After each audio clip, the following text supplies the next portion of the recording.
श्री स्वामी समर्थ. नमस्कार सखीनो, माझ्या अन्नपूर्णा या चॅनलवर तुमचे स्वागत आहे.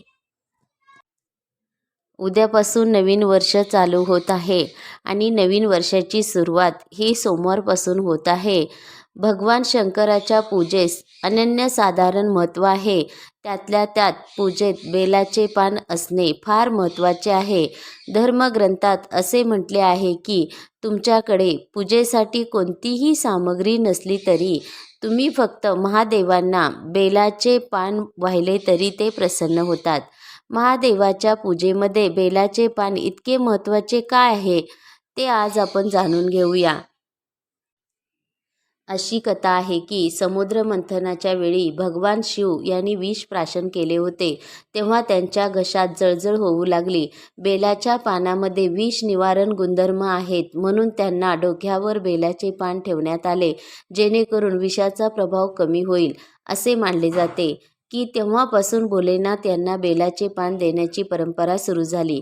दुसऱ्या आख्यायिकेनुसार बेलाच्या पानाची 3 पाने भगवान शिवच्या 3 डोळ्याचे प्रतीक आहेत. म्हणजे शिवाचे स्वरूप असलेले बेलाचे पान खूप पवित्र मानले जाते. भोलेनाथाच्या पूजेत बेलाच्या पानाचे महत्त्व आहे, कारण बेलाचे पान अर्पण केल्याने सुद्धा महादेव प्रसन्न होतात, म्हणून त्यांना आशुतोष असे म्हणतात. बेलाच्या पानामध्ये 3 पाने एकत्र जोडलेली आहेत. हे ब्रह्मा, विष्णू आणि महेश यांचे प्रतीक मानले जाते. तसेच बेलाच्या पानाचा संदर्भ बऱ्याच पुराणात केला आहे, पण त्याचे शिवपुराणात सविस्तरपणे सांगितले आहे. शिवपुराणात म्हटले आहे की बेलाचे पान हे भगवान शंकराचे प्रतीक आहे.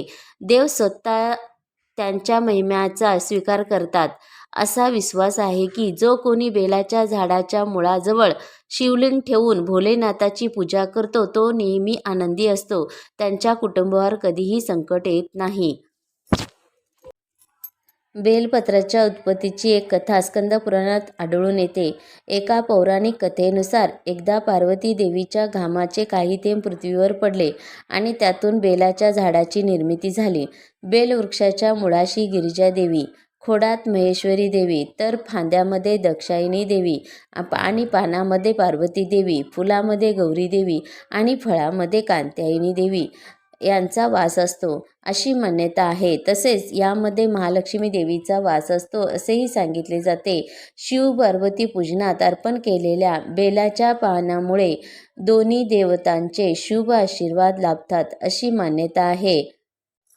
भोलेनाथांना बेलाचे पान अर्पण करताना त्रिदल त्रिगुणाकार त्रिनेत्रच त्रिधायुतम त्रिजन्म पाप संहारम बिल्वपत्रम शिवार्पणम या पौराणिक मंत्राचा जप करत आपण भोलेनाथांना बेल अर्पण करायचा. या मंत्राचा अर्थ असा आहे की 3 गुण, 3 डोळे, त्रिशूल धारण करणारे आणि 3 जन्माचे पाप नष्ट करणारे हे भगवान शिव तुम्हाला 3 पाने असलेले बेलाचे पान अर्पण करतो. रुद्र अष्टाध्यायी असलेला हा मंत्र म्हणत असताना बेलाचे पान अर्पण करायचे विशेष महत्त्व आहे. त्या पानाचे आरोग्याच्या दृष्टीनेही महत्त्व आहे.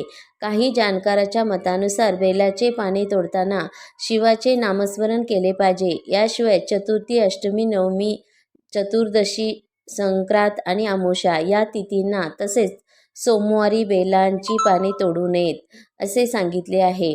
3 पान असलेले बेलपत्र शंकरांना अर्पण करावे, मात्र 3 पाने नसलेले बेलाचे पान शंकरांना वाहू नये असे सांगितले जाते. माझा हा छोटासा व्हिडिओ आवडला असेल तर लाईक, शेअर आणि सबस्क्राईब करायला विसरू नका. श्री स्वामी समर्थ.